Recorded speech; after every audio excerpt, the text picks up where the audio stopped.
Good evening, everybody. We're back. This is Motor City Madmouth. This is the South Florida Tribune podcast. I'm Renzy. Welcome back to the big show, Christmas trees and all. Thanks, Scott. It's a pleasure to be here. Time to celebrate the season, right? Absolutely. And Mr. F.A.O. Schwartz, Joe Littman. Hi, everybody. Oh, what happened to Hey, everyone. The guy that likes to mess around with all these virtual backgrounds because some dummy like me doesn't know how to do them. So I'll let you guys light this bad boy up in a very colorful way. Well, you know what? It's no secret. Okay. I've been out of action for a little while. My mother passed away a few weeks ago, but show goes on. She used to promote him up in heaven. She's listening, and I'm sure she'll be laughing by the end of this broadcast. If she isn't laughing, then I don't know what that will be. I know she will.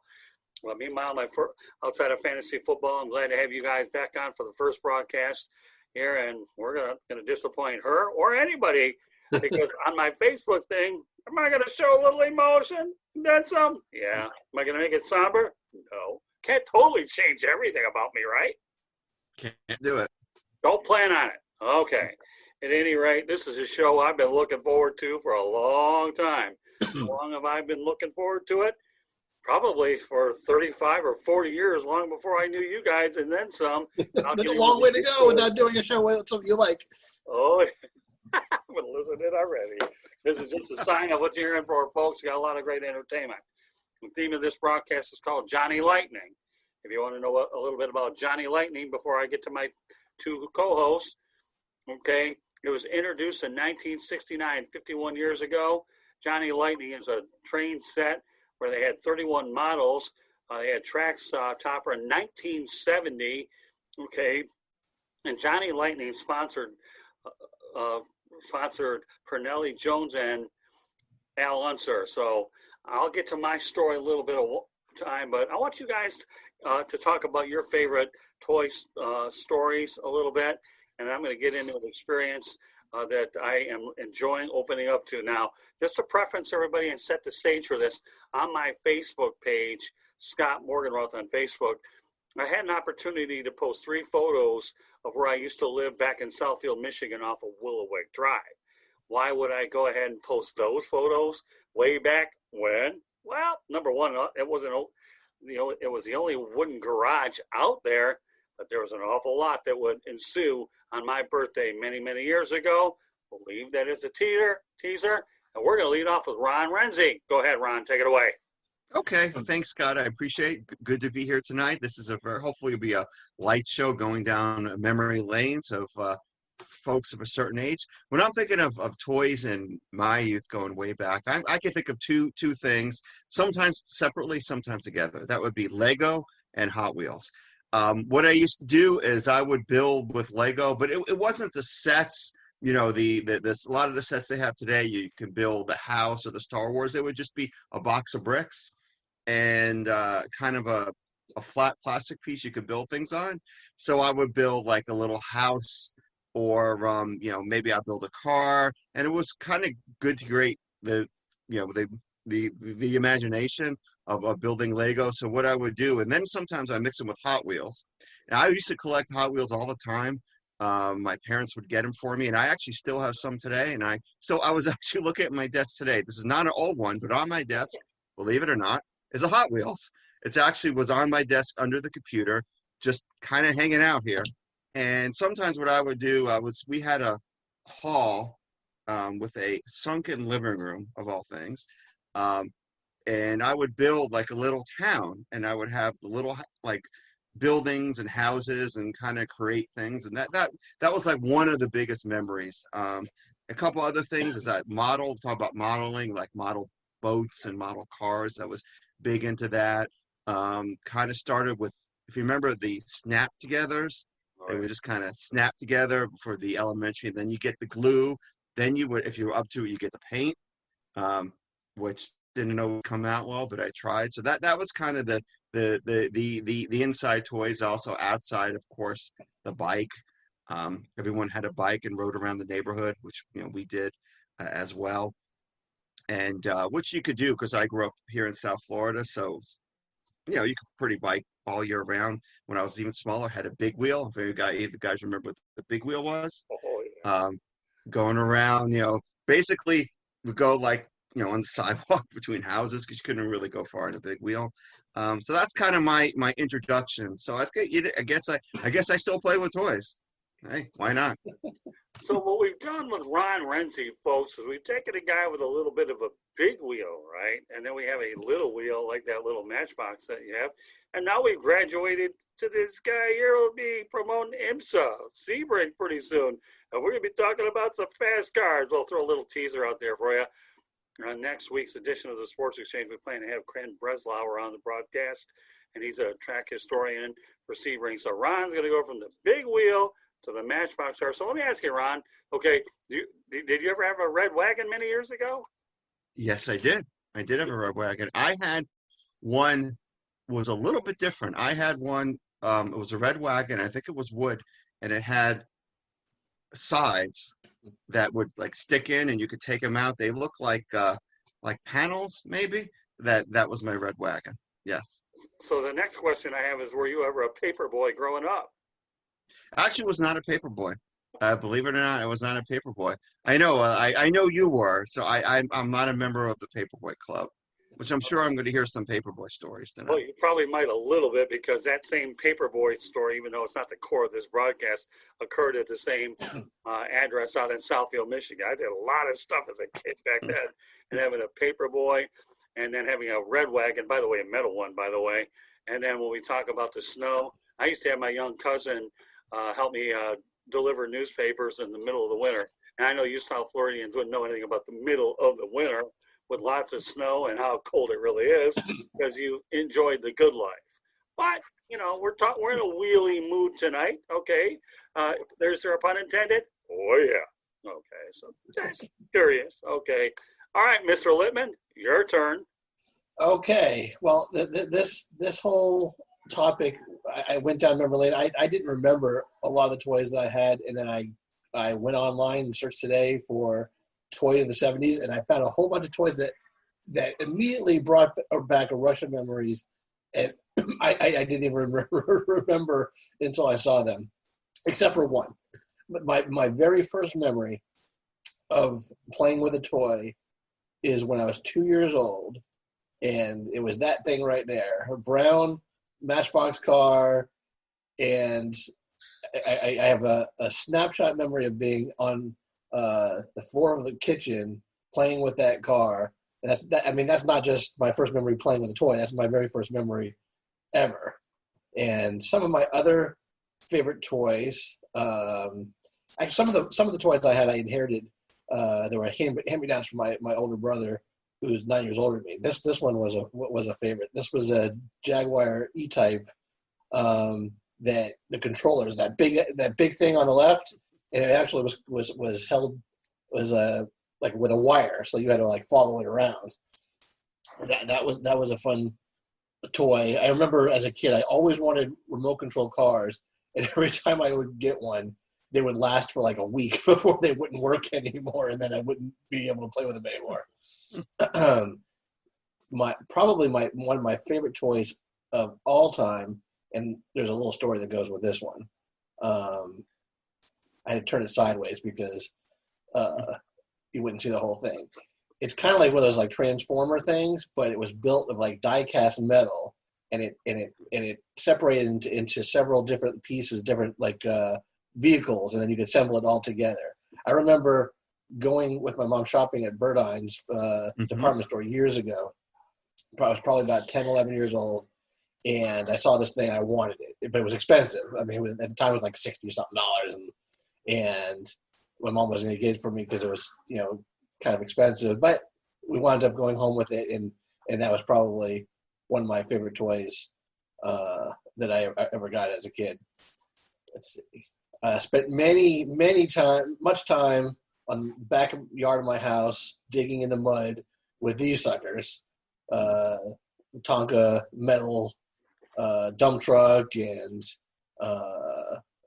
bulldozer, and I don't know if they have one there, but the what do you call it? The thing that grabbed the dirt and the crane.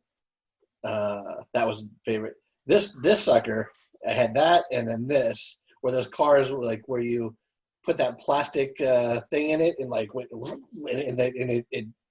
the wheels spun on it, and then you just put it down and it would take off.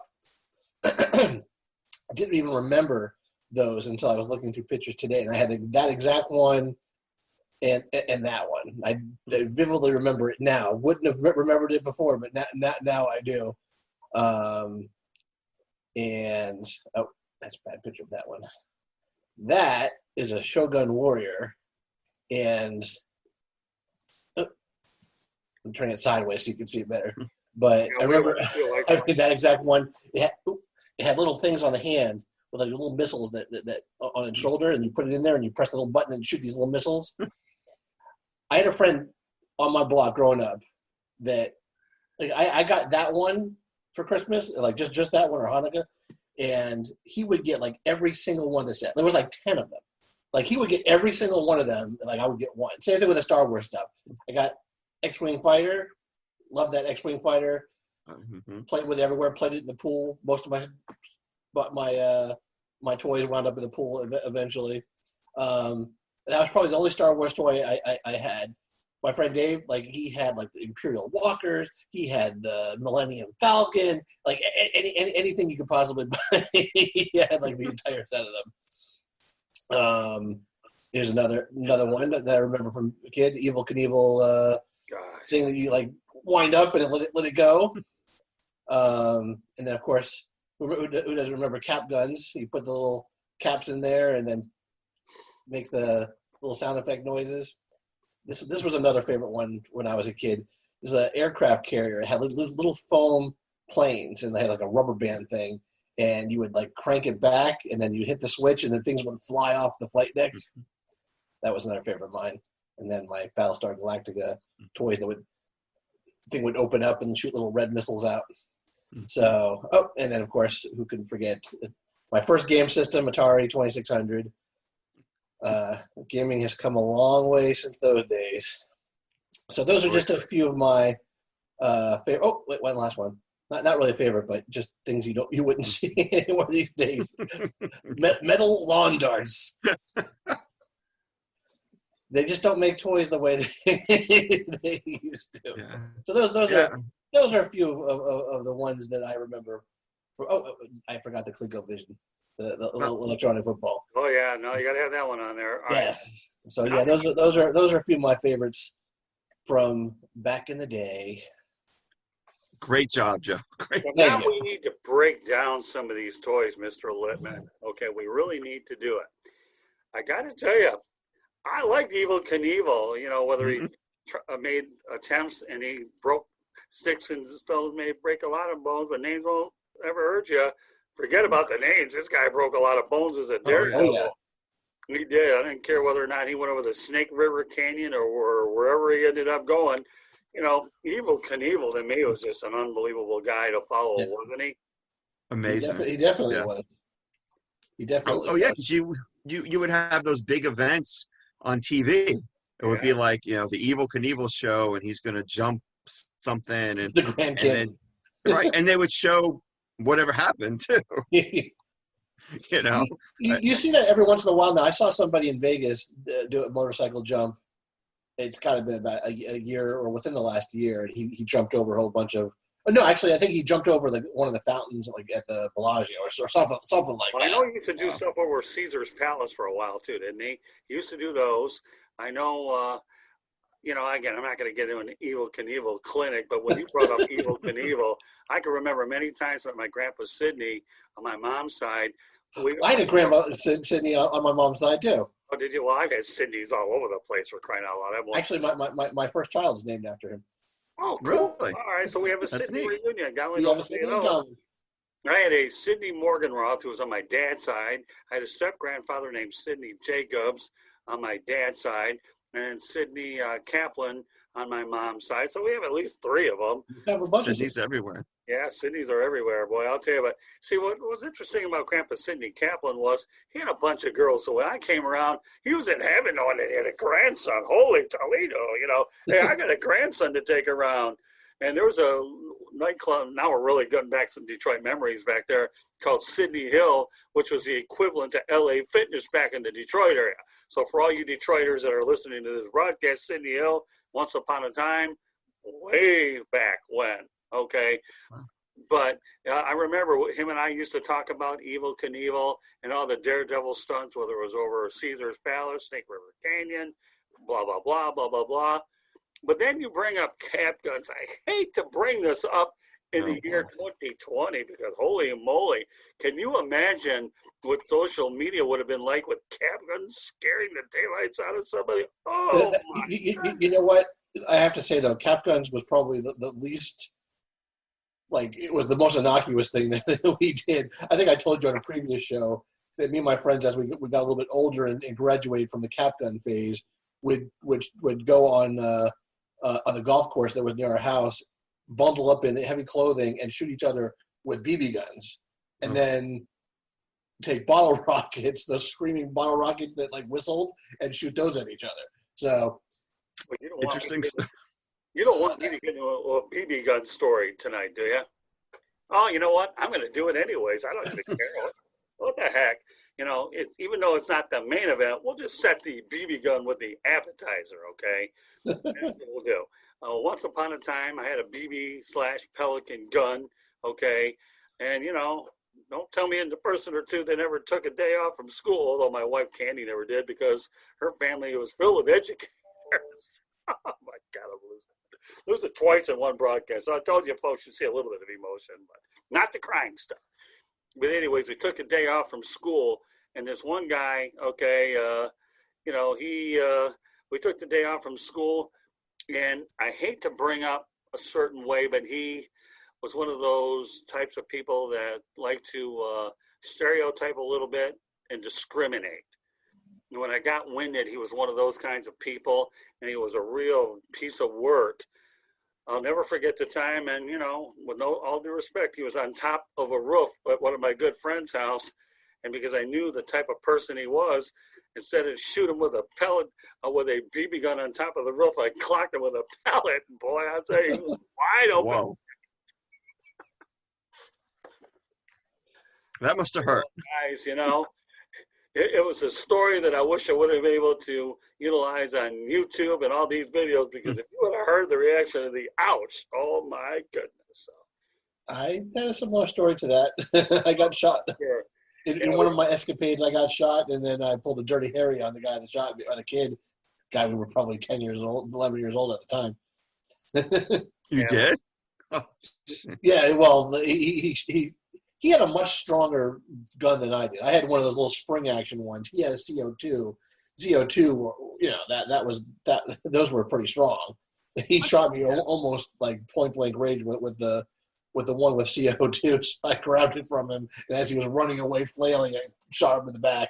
Let me tell you, back in the day, I didn't realize how much damage a pellet gun can do. But boy, I'll tell you, if you have a wide open target, you felt it, and I think it went through his jeans. But there, I would think so. Yeah, sure. Like the one in me, like I still have a scar from it, like embedded inside of me.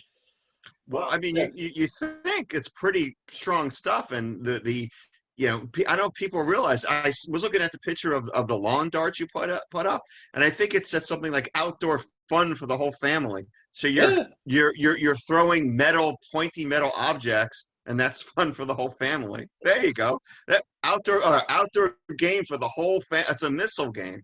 I mean, it says it's a missile game. Who came up with that? Sure, let's pelt pointy metal objects at each other. Why not? Well, this guy it was back in the day when like, you've probably seen these things on social media. Like, you know, back then we drank water out of hoses. We didn't drink bottled water. You know, like it was a totally different era then. I mean, I think I mentioned this in one of the other shows that we had about like childhood. Right. That like in my neighborhood, it was a construction zone.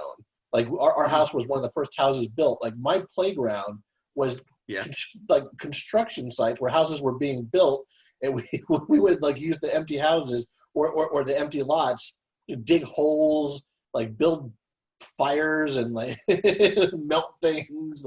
That's kind of funny. It was a completely. I mean, I would be horrified if any of my children did any of the stuff that I did when I was a kid. Well, I mean, absolutely not. Go to broadcast of that stuff, man. But I'll tell you, to this day, considering the type of person he was, Okay, he got off easy with a pellet gun, even though he was an easy target, let me tell you. Even though that wasn't the cornerstone of this broadcast, it's always good to bring in a memory like that, especially knowing when you reflect back on a situation where there is a lot of discrimination Right. going on. You know, nowadays you'd get arrested for having a squirt gun in front of you, the way this society is paranoid. Well, the question is, whatever happened to that guy? Do you know? You know, I do know what happened to him. A couple of years ago, I reconnected with a friend of mine. Let me preface the story a little now that we're going in this direction, okay? And I don't mind doing it because I think we're going to have fun with the other one. But let's talk about it since we're in an era that we can afford to do it. Growing up as a kid, I grew up in a predominantly Jewish area. Okay, I did. Southfield, Michigan at that time was a predominantly Jewish area. I ended up moving to a suburb called Highland, Michigan, which at that time was known for horses, more of a country area. There were very few Jewish people, which I am Jewish, folks, okay? So I've had to deal with a lot of the backlash of being a non-Jewish area in a very non-Jewish area. It was not an easy situation. I ended up moving during the middle of a semester. At least I wish I could have waited at least after the school year, but it didn't quite work out that way. Well, once a guy came to my house one time and he saw the Jewish star in my house, and we had a Nazi guy, and you know where that's going. I don't have to go deeper into that. But that's where there became a little tension. Now, I had another guy who I did reconnect on Facebook, and I've seen him a couple of times since, that lives in that area. And he says, I really wish I would have done more to get this guy off your back because what he did was wrong. Well, the guy ended up becoming a bum with a bunch of kids and blah, blah, blah. And meanwhile, this other guy's been apologizing. I wish I would have done things better. And at that time, we were into hunting, you know, and things like that. I initially bought a 12-gauge gun, you know, to try to for skeet shooting and things like that. And then I didn't want it around, so I ended up buying the pellet gun. But then things got even more hostile with this guy. And then ultimately, you know, all three of these guys ended up going away. And then I reconnected with one. So to tell you that this guy didn't deserve what he ended up getting, well, he did. But, you know, again, we'll talk about the discrimination factor that goes on not only back in the 80s and the 70s, but what it is even now. It's just ridiculously high. And that's how pellet gun comes into play. I don't mind opening up about that because no matter where you are, discrimination, there's no place for it. You didn't have social media back then, and, you know, you had snail mail, but it was a different story. But nevertheless, it's one of those kind of things where, you know, you're caught with a pellet gun anywhere, you can be arrested for this stuff. The things that Absolutely. many years ago was nothing compared to what this society has turned out to be. True. Well, that gives you a little bit of background information on that. Nevertheless, and I'm glad to this day that the one guy I reconnected with, we remain very good friends, and I do see him from time to time. I wasn't able to connect with him on this past trip because obviously I had to deal with a heavy personal matter with the passing of my mom. But that's a little bit of the story background behind it. So with that said, okay, squirt gun, no squirt gun here. Maybe I could probably use one once in a while to cool off. Well, I want to ask maybe change gears a little bit. Because Joe, you showed the Atari. You had the Atari. Do you guys remember the Mattel Intellivision? We had the Intellivision. Yes. Which was like, I guess, Mattel's supposed competition for the Atari. So we had the cartridges. We had like football, baseball. I personally did not have it, but a friend of mine did. I used to play on their game. I remember the controllers were terrible. It had a little disc on it. Like that's right.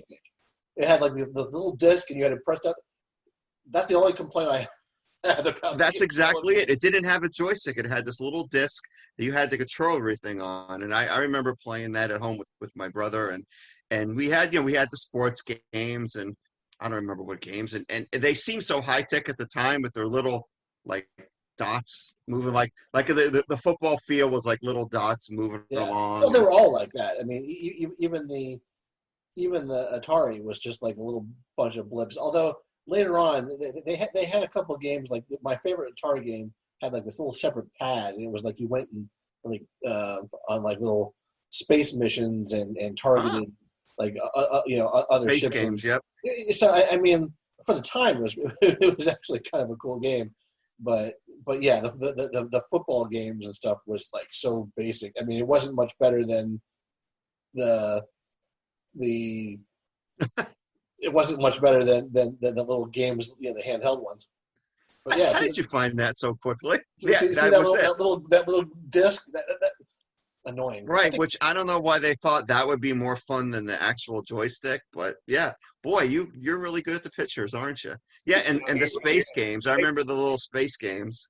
Well, it's funny. Me being a football guy like I am, I enjoyed that handheld one. Plus, it was good when you're on an airplane. You Yeah. can play with it too. I mean, nowadays you can play with everything with your mobile phones or whatever. But back in the day, Toys R Us was a pretty big deal. And you talk about some Oh of the yeah.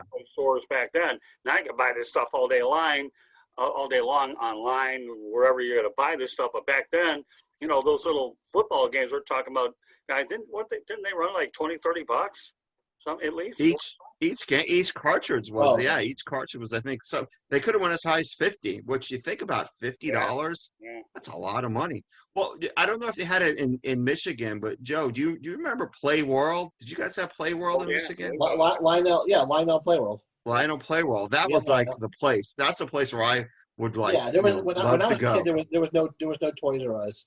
It was Lionel. Right. It was Lionel Play. It may have been Lionel Play World, I think. I think that's what Lionel Play World. Yeah. Yeah, that's where we went. Yeah, we had us too. That's where we went too. Yeah, big play. So, but yeah, no, I used to love that little football game. Now all I do is mess around with athletes in college and pro. Well, like you said, Scott, you got every on your phone. You can have any pretty much game you want now, and so. Oh, not even that. Like for Hanukkah, I bought my son one of those Oculus virtual reality goggles. Oh, well, there you go. Right. Like the two games I got, one of them was for him and one of them was for my daughter. But one of them is a flight simulator. I mean, when you go into those games, you could literally look 360 degrees and see something. Like it's amazing. It's that it's like that, like 3-dimensional and all around you. And then there's an escape room game, which is it's the same way. Like instead of like looking at just like a 2-dimensional screen, you can actually look around you and see the room that's like all around you. And then they have like videos that you could nature video, all sorts of videos. It's pretty cool stuff. That's really cool. I mean, that's really it's cool. amazing how far technology has come. Yeah, it really has. As we stay in the game thing, you won't find me playing games on my phone. I'm too busy drumming up content for the show and every other thing called LinkedIn, Facebook, Twitter. You get the drill. Yeah, as much as I'd like to play games, impossible. Mission Impossible. Once upon a time, there was a show called that. Well, they didn't have any of that stuff in the 70s either, Scott. LinkedIn and Facebook and. Oh, God. All right, well, now that we've talked about Play World, now that we've gone ahead and talked about Toys R Us, and now that we've talked about an unexpected story that I never thought about, taking a pellet gun and parking it where the sun didn't shine in a very wide way, okay, now we're going to talk about something. Let me preface the fact that this situation occurred on my birthday. 2 weeks from tonight, I will turn 58 years of age. Now, for Ron. Happy birthday. Thank you. I appreciate it. Ron and Joe, nice South Floridian guys, you didn't have that thing called snow. You didn't have a lot of snow. But unless you... We had flurries in 1977. Yes, we did. And we also had fake snow. Don't forget the fake snow. Oh, that's true. Oh, yeah. You know, there's a place called Snowcat Ridge in Dade City that actually has snow tobogganing. Did not really? Yes. Did not know that. So that's amazing. There you go. So now that I've set the stage here, okay, for Johnny Lightning, and let's talk. Let's get ready to talk Johnny Lightning. If you're a big name driver, you connect yourself to some big stuff. So as I mentioned at the top of the broadcast, okay, Parnelli Jones was involved, and Al Unser. For all you auto racing fans out there, these are pretty good guys in the motorsports industry. All right, here we go, guys. Living on Willowick on my birthday. Somehow, some way, I believe we did get this for Hanukkah. By the way, I got this Johnny Lightning train track set. Now, Johnny Lightning, okay, we talked about it being one of those trains that you just ride all the way around. You had the cars all over the place. So on my birthday, I had my cousin Robin babysitting us, okay? My brother Lonnie and I were just hanging out for birthday. Good stuff. my God, I knew it. Didn't know how Here we quick go. it would happen. Here we go. So we're playing around with this train set, cars, whatever. And my cousin Robin decides to go outside just to get the mail or doing something. So I shut the door and locked her out. Mind you, you're talking about young kids, okay, locking their babysitter out. Naughty, naughty, naughty, man. I know. Mom and Dad. How old were you? I'll get discipline from Mom over this one. Dad, who knows if he's listening anyways. If you are, so be it. If you aren't, doesn't matter. It's too late anyways. So Robin steps outside, probably get the mail and do what she's got to do. So I decided, younger brother over older brother. So younger brother generally goes out there and follows older brother. Of course, many years later, who knows if that's the case. I locked my cousin Robin outside. In the snow. Yeah, snow. It was cold, probably 20, 30 degrees. I can't remember. All I know is below freezing. So we have numerous different places that she can get in. She's knocking at the door, and she says, let me in. And I told my brother, no, we're leaving her outside. I'm having too much fun here. Mm. And anyways, we didn't let her for a while. We're down there in the basement or, the other level, the living level. I think it was the living room, but the way houses were back in Michigan, you could go not only upstairs, downstairs, middle, but then you also have a basement. But we didn't get to the basement because the house wasn't made out that way. So she tried to knock on the patio door, knocked on one door, and I told my brother, we're not letting her in. I'm having a good time without her. So this time, my poor cousin Robin, okay, knocking relentlessly around. I wouldn't let her in. So as time went on, she started to get cold. Duh. Okay. Cold weather. So she's knocking around the door, finally gets a neighbor, and then the neighbor across the street goes out there and tries to get her a jacket. And after like 1 or 2 hours, I think I let her in. And boy, I'll tell you what, my brother and I, we didn't care. We were having a good old time, whatever. But I left her out there for a couple of hours, and one of the neighbors felt so bad for her that they had to get her a winter jacket to keep her from getting frostbite out there. So did you get in trouble? Couple hours. Well, she was out there for a while. I can't remember how we maneuvered it. The only thing I can say about the story is she never babysat us again. Oh, Mom and Dad, how mean. Babysitter. I'm sure she never wanted to be near you for a while. That probably had a lot to do with it, too. I mean, think about it. On my birthday, when I was just a young pup, probably 10, 12 years old, I didn't know any better. No, of course not. Monica had a meeting. Back then, you had 8 days. You got 8 presents. I think that was one of the presents. And the amazing part about my brother and I, we're sitting in this room watching those cars go zoom, zoom, zoom, zoom.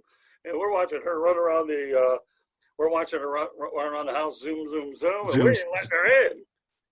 And you know what? We didn't think anything of it. When you're young kids, what do you really think of anyways, right? You don't care. But she's knocking on every single door that you can knock on. And I just kept her outside. I didn't really care. It was my birthday. I was king of the hill. I could do whatever I want. It's your birthday. They say you could do what you want on your birthday, right? And she paid a cold price for it. Crazy. Oh, look at that. Look at this guy. Yeah, there you go. And that's what it looked like, too. That's what it looked like. There you got those cars going around the track. Nowadays, my tracks are big-time raceways like Daytona, Indianapolis, Sebring, you name it, Phoenix, Miami, Homestead, just Michigan International Speedway. Am I leaving any out? Probably. But look at that. There you go. Joe Littman has that track set. You got all these cars whipping around each other, okay, doing that. And you have my brother and I locking my cousin outside, okay. And it was my idea. He doesn't get credit for this one. He's young. He didn't know any better. I was young. I knew better. And did it anyways. And didn't think much of it. Don't That's care. Crazy. I was so amazed, though. I got to give this neighbor credit that, once my cousin was freezing her tail off and my neighbor was trying so hard to get her a jacket, it became a point that at least she was able to stay somewhat warm until they ultimately she got back in the house, and we didn't care what she had to say. It was just a lot of. Wow. That is hilarious. You know, one thing I gotta say, I never heard of Johnny Lightning Racetrack. I've I had never did either. Hot Wheels track, Matchbox tracks. I've had Tyco. Tyco tracks. You know, Tyco. yeah, I yeah, wonder if it was with the little I wonder if cars. Johnny Lightning was more of a northern thing. Well, it was a Yeah. northern thing. You're right, Joe. It really was. And you know, you're not worried about your cousin freezing her tail off out there when those things are whipping around the track. Hey, you're having a good time. And that's it too. You're having a good time. You're on your birthday, okay? And you're with your baby brother, like I was, and I'm the one who's initiating all this stuff, anyways. And all he's just a little follower. He's innocent. He didn't know any better, but I did, and I didn't. You didn't care though. It's your birthday, right? To this day, you know what? I don't care, anyways. I have a question. How did those work? Was it like with the ones I had? Was you like a little controller and you push it? How did that work? Well, you have controllers, and you have some of these other ones that are battery powered as well. So you had a lot of different things too. You got battery powered ones. You just see those things whipping around the racetrack. They just go and go, yeah. And they go, and all of a sudden when they go on, and your cousin's out there freezing her backside off, all of a sudden you don't worry about how fast the cars are going. You just wonder how fast she's going to go out there and get them out. So and you hear knock, knock, knock. I'm telling you. And I'll tell you, the way that house in Southfield was, we had patio doors over there. We had regular doors. Of course, back then, we had a dog pen back there, but she couldn't get in that way, and she wouldn't want to face, I don't know if we had a dog back then or not, but she tried everything she could to get in that house, and I did everything to keep her out of there. And when you're dealing with sub-0 degree temperatures and it is cold. It's crazy. You got two young guys that don't need a babysitter. Let's just play Johnny Lightning. And, the amazing part about it is, don't get me wrong, I've had a lot of toys that I've really enjoyed over the years. I really have. Talk about the electronic games and that, but I haven't been able to find anything over the years that ever tops Johnny Lightning. Never. I can understand. You have the whole story around it. You have the whole event. I had the whole story around it, and I never thought as I've gotten older, I would develop such an affinity for speed, whether I've covered it, taken ride-alongs, and you name it, talking to race cars, but yet sometimes your passions develop when you're just a young kid. That's true. At a place like Playworld, I remember that sign. But again, could I have gotten away with a stunt like this in Florida? Probably not, because it's too warm here. Can you get it away with a stunt like that in Southfield, Michigan? Oh yeah. Well, I don't think it would have been a stunt down here, because down here she wouldn't have been freezing outside. She would have been a little bit inconvenienced. Right. It could have been a hot summer day, and but not 30 degrees when she's freezing and curling. Yeah, don't forget the boots factor either. Okay, you got the boots out there, and I can remember many times where I would cover a Lions and Chicago Bears game over at Soldier Field. And why am I talking about that game compared to them? When you're dealing in the Great Lakes, which is where I'm from originally anyhow, not only are you dealing with cold weather, you're dealing with wind. Michigan is surrounded by the Great Lakes. So not only is she getting hammered with because of cold weather, there's a little bit of a wind situation, and there was some snow on the ground, and she's running and running and running and running and running. I could imagine if it was 2020 and you had the technology, you probably would have had a phone out videoing her screaming, trying to knock on the door, and showed all your friends. I'm sure you would have. Doesn't it make you wonder? Doesn't it make you wonder? Let your imagination run amok. I think of all those toys I could have had. And I'll be 58 years old 2 weeks from today. And Johnny Lightning stands out. So do you have a Johnny Lightning set right now? No. Wouldn't have the same impact anyways. Who knows? I don't know. I mean, a few years back, I bought a Lionel train set for my son.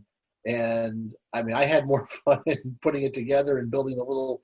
I made it like a Christmas village.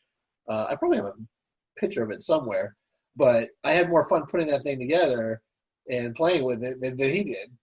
Well, you seem like you're a mechanically inclined individual. I wouldn't say that. Well, back in the day when we're all building models, and when you go ahead and snap them together, or you have that glue on there. But I used to like doing that too. I enjoyed doing it. Me too.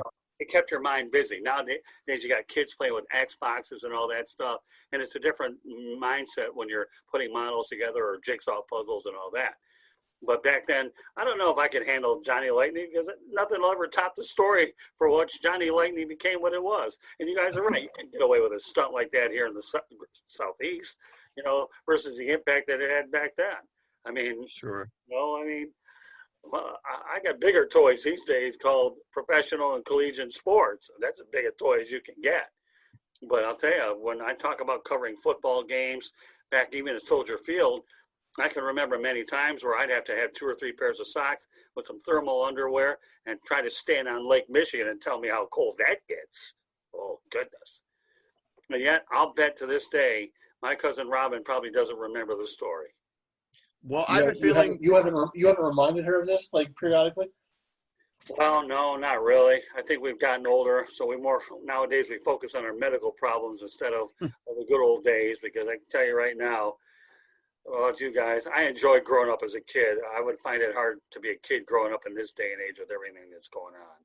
Back then, when we were growing up, I got to tell you, this is the soft side of me coming up, although it doesn't happen very often. When we grew up as a kid, it was just unbelievable. I really enjoyed growing up as a kid. Well, I would bet if you ask your cousin, she's not going to remember the story the same exact way you do. She's going to think of when she almost froze, Yeah. when she almost froze in the snow in the middle of winter. That's what she's probably going to remember. Yeah, she's probably not going to see it as fondly. And fondly. It might not bring a smile to her face. Well, I know. Hey, what's that? Is that it? That's the train set I put together. I know she won't. Great job. Family, but the odds of me bringing that story up to her these days is probably slim, because I really don't care. Because I think the one thing that's always consistent about when I talk about it is I always have the same reaction, that when you're a young kid, you're having fun, you're fearless, and you have an instant memory like that, where you're having a good time. Obviously, everything's inadvertent, but you don't know that as a kid. You have no fear or anything of what's going on back then. You do it, and you don't think anything of it. Would I ever bring it up to her later? Who knows? I don't know. It's something like maybe she'll see it on one of these broadcasts if she's paying attention to it anyways. Maybe I threw the teaser out there with Willowick Drive in Southfield, Michigan. Maybe somebody will get wind of it back then. Maybe somebody else will say, I don't know. But I do know it's a really neat story, especially as my birthday approaches, that it's one of the most interesting memories that I've had with my younger brother and I. And we've talked about doing this show for a long time anyhow.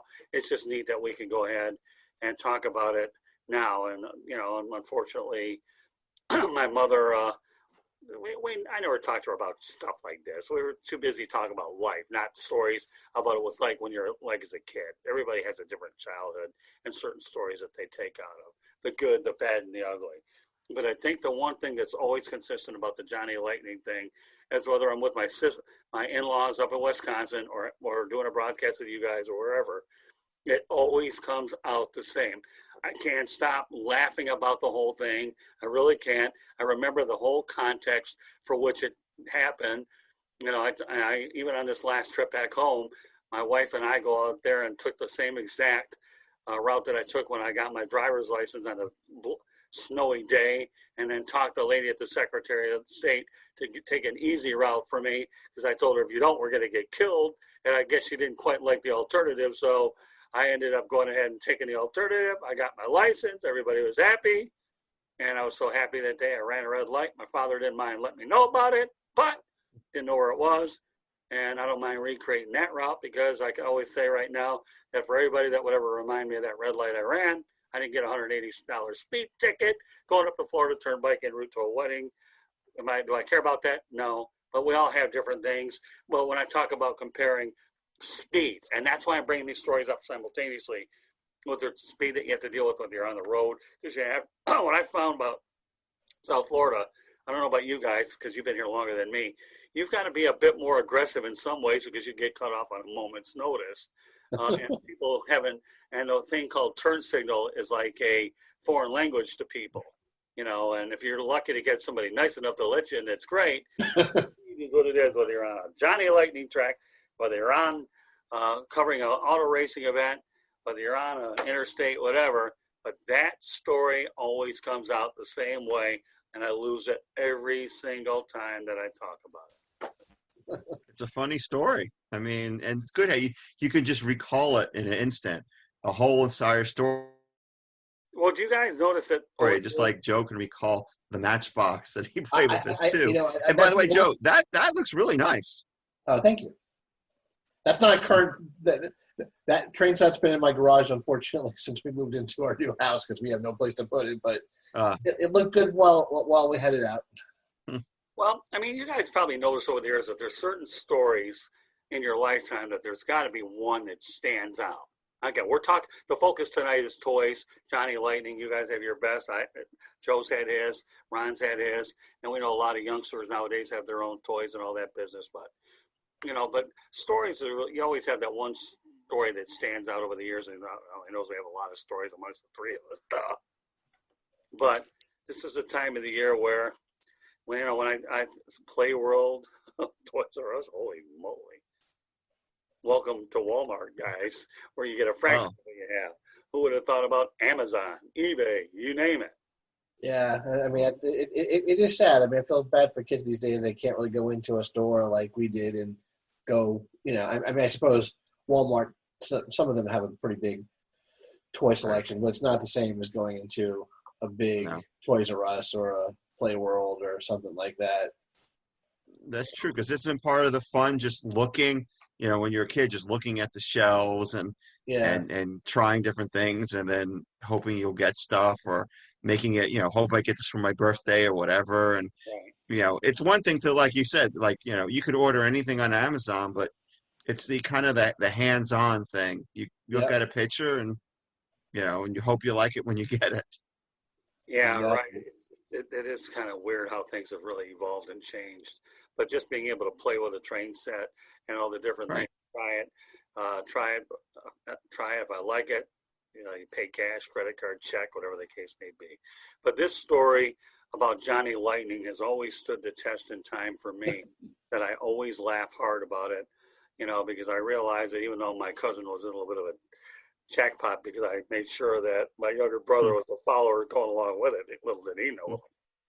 It's fun. And I'm glad that nothing did fatally happen to her and that she good thing. Had a neighbor that did cough up a jacket to save her a little bit. And luckily it was just a few hours instead of many, many hours. Or I don't know what the discipline would have been, and I'll never know, and I don't really frankly care anyways. But that's my story, folks. Johnny Lightning. The story is strong in my mind, and I'll tell you, it's something that I'll always enjoy talking about when I have a tentative audience willing to listen. Well, guys, it's been fun because you kind of like Joe said, it's weird how you don't think of something, and then when you get a picture or you think about it, it's like, oh yeah, I did this, I had that. Especially the toys when you were smaller, elementary school age. It's like, wow.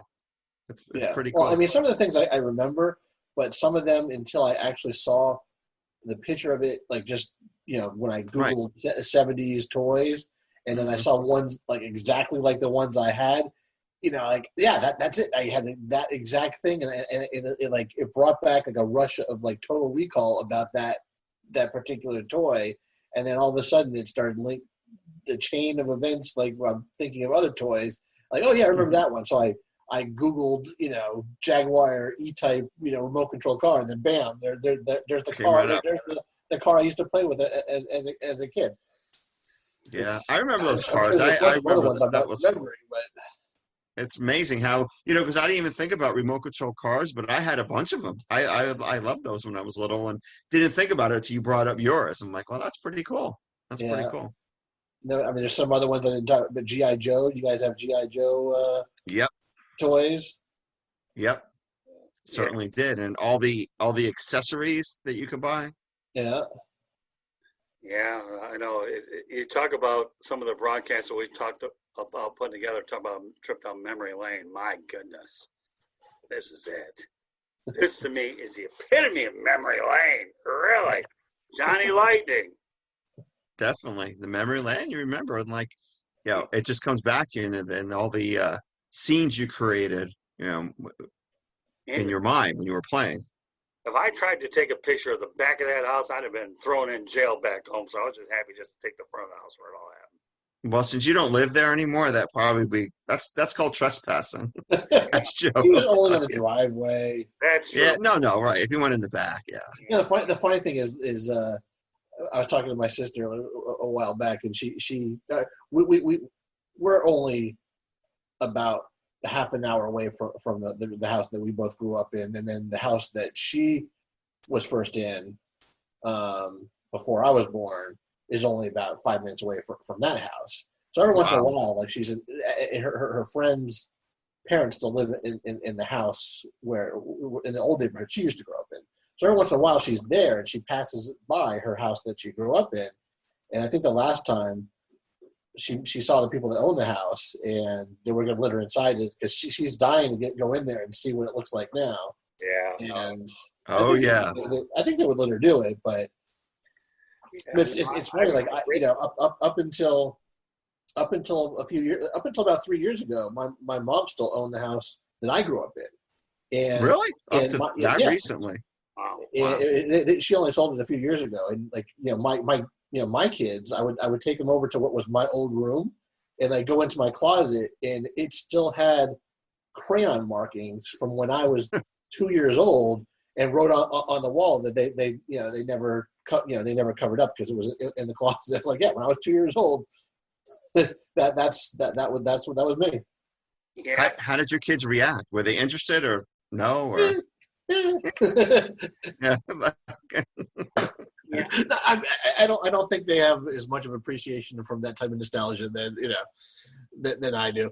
On the day that I went by that house, and there are times that I've gone by it, nobody's been in the driveway, and the neighborhood has changed considerably. So I don't think it would probably be a move that would be greeted too kindly to do it. So I was thankful just to get the photos of the front of the house, knowing that you paint pictures that you do, but don't think in a million years that I wouldn't like to go back in that one basement area with that patio door, taking a picture and make it more visual than what I was able to provide online today, for sure. Yeah, well, maybe one day it'll go on Airbnb and you could recreate it. You can bring your cousin over and lock her outside in the wintertime while you're in the basement playing. Oh, I don't think I'm enough to do that. No, that's okay. I'm with you, Joe. I think it'd be a great idea. I'm just glad that we're able to bring. You don't even have to tell her what's going on. You can just say, "Hey, come over. We're getting together at the old house." And then when she gets there, knocking on the door, you just don't let her in. I can only imagine how that would turn out. Oh my goodness! You have to make sure it's 30 degrees out. I would be hard pressed to see if I ever bring. You never know. Maybe down the road, if I ever get her in a lighthearted moment, that I would talk about this show. But I don't know. We're going to leave that out there. If I ever do come up with that moment where it does happen, I'll keep you and everybody out there watching and listening to the broadcast attuned to this. But right now, we're not really worried about that, okay? To me, on one cold birthday in metropolitan Detroit, Johnny Lightning stood tall. My brother and I were watching, and my cousin was dealing with the old cold weather. Go figure. But what a great broadcast tonight to try to bring something to light. Again, I can't reiterate enough. I've had a lot of toys over the years that I've really enjoyed. But to me, Johnny Lightning is number one in my books. Above the pellet gun. I don't care about the pellet gun. That was a different situation. But Johnny Lightning to me, probably maybe to some extent, gave me a little affinity for speed because back then I used to like to watch NASCAR and IndyCar over the years. And I got into motorsports, again, being from the Midwest, you do that. Where you have a lot of stuff going on, Michigan, International Speedway, Indianapolis, you name it. So to have a racetrack associated in the Midwest where these automobiles are actually out there being created, there's a little speed synergy going there as well. So what a great broadcast tonight. And again, it's been fun. Right near my birthday a couple weeks ago. And as I said before, no matter who I tell this story to, I will always lose it. I guarantee it. And here I am with my two pals talking about it tonight. So, All right. Well, with that said, okay, Ron Renzy, why don't you let everybody know how they can get a hold of you? Of course. And my day job, you can get me. My firm is Wahlberg and Renzy. You can reach us by phone at 954-757-1212 or look us up send us an email at info@Wahlberg, WALLBERG Renzy, RENZY.com, or look us up on social media. And I can't help but laugh at the Johnny Lightning sign. And thanks too. You got to keep that on until the end of the broadcast, Joe. Well, All right. and I'm what? That's unbelievable. Come up, but that puts a stamp on this broadcast with Johnny Lightning. Go ahead. I'm Joe Littman of the Nor Law Group. We are a property damage law firm located in Coral Springs. We handle insurance claims litigation against your insurance company if they deny, underpay, or delay your insurance claim, and we get your property restored back to the condition it was before you had any property damage. So if you have any property that's been damaged and needs repair and your insurance company is not cooperating with you, give us a call. Our number is 954-749-3151. Very good. Okay, my name is Scott Morgan, Motor City Madmouth. Glad to have you on the South Florida Tribune podcast. I do this with Ron Renzy, Joe Littman, two guys who I really enjoy having as co-hosts. Three of us have gotten to know each other real well. I've known Ron a little bit longer. So the Coral Springs Chamber of Commerce over at in our Wednesday referral group.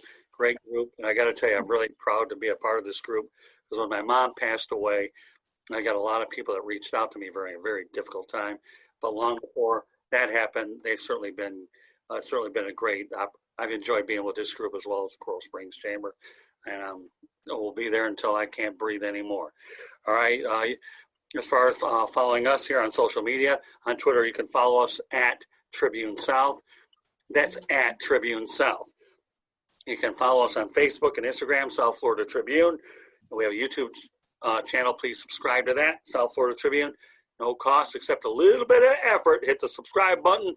There you go. Then you can see the visual version of all the broadcasts that we carry. Our website's www.southfloridatribune.com. We have a broadcast drop-down. You can see all of our shows on there as well, the video, the audio, whatever. Just go to the drop-down that says broadcast, southfloridatribune.com.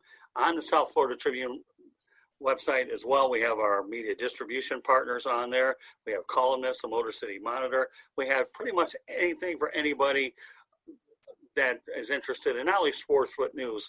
And one of our top priorities, and we've begun to do that here in 2020, but we'll be doing more of it in 2021, is having a lot more non-sports related contests because we want everybody to be able to benefit by not only what we do on the air, but off the air as well. So again, go to www.southfloridatribune.com.